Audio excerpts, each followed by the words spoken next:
요즘 반도체 산업과 함께 뜨겁게 주목받던 반세권 아파트들 분위기가 심상치 않습니다. 미분양이 쌓이고 가격이 떨어지고 투자 심리도 위축되고 있는데요. 도대체 무슨 일이 벌어지고 있는 걸까요? 오늘은 반도체 산업 부진이 부동산 시장에 미치는 영향과 앞으로의 투자 관점에 대해 이야기해보겠습니다. 먼저 최근 부동산 시장 흐름부터 살펴보겠습니다.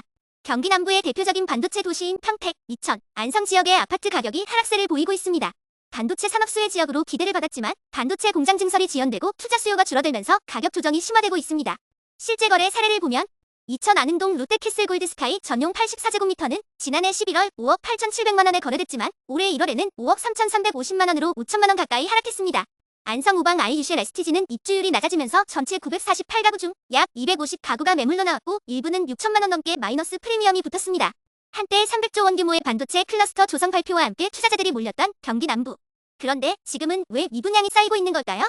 공급 과잉과 투자 수요 감소. 반도체 산업이 호황일 때는 대기업들의 투자가 이어지면서 실거주 수요뿐만 아니라 투자 수요도 많았습니다. 하지만 최근 반도체 공장 증설이 지연되면서 기대했던 수요가 줄어들었고 청약 경쟁률도 급격히 떨어졌습니다. 미분양 물량이 쌓이면서 가격 하락이 이어지는 악순환이 발생하고 있습니다. 반도체 산업 둔화와 부동산 시장 위축. 반도체 산업 의존도가 높은 평택, 이천, 안성 지역은 반도체 투자 감소와 맞물려 부동산 시장이 급속도로 냉각되고 있습니다.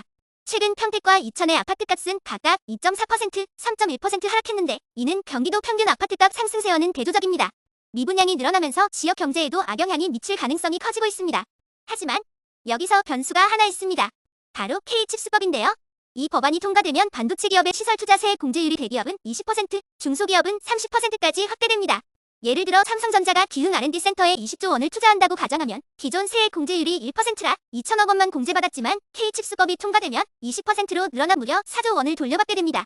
그렇다면 기업들이 다시 대규모 투자를 늘리면서 반도체 산업도 살아나고 부동산 시장도 반등할 여지가 있다고 볼 수 있습니다. 반세권 투자, 지금이 기회일까? 현재 반세권 지역의 아파트 가격이 조정 국면에 있지만 아직 바닥 신호가 명확하지 않습니다. 반도체 업황이 빠르게 개선되지 않는다면 추가 하락 가능성도 있습니다. K칩스법이 호재인 건 맞지만 당장 기업들이 대규모 투자를 확대하는 것은 시간이 걸립니다. 따라서 법안 통과만으로 반세권 부동산 시장이 단기적으로 반등할 가능성은 낮다고 봐야 합니다. 그리고 무엇보다 중요한 건 반도체 산업단지 근처라고 해서 다 같은 반세권이 아니라는 점입니다. 삼성전자 평택 캠퍼스, SK하이닉스 이천 본사처럼 확실한 거점 지역이라면 장기적으로 안정적일 가능성이 크지만 단순히 클러스터 근처라고 묻지 마 투자하는 것은 위험할 수 있습니다. 결론, 신중한 접근이 필요하다. 단기적으로 보면 조정세가 지속될 가능성이 큽니다. 반도체 산업이 확실히 회복될 때까지 기다리는 게 안전할 수 있습니다. K칩스법 통과 이후 실제 기업들의 투자 움직임을 지켜보는 것도 중요합니다. 지금 이 시장에서 무작정 투자하는 건 위험합니다.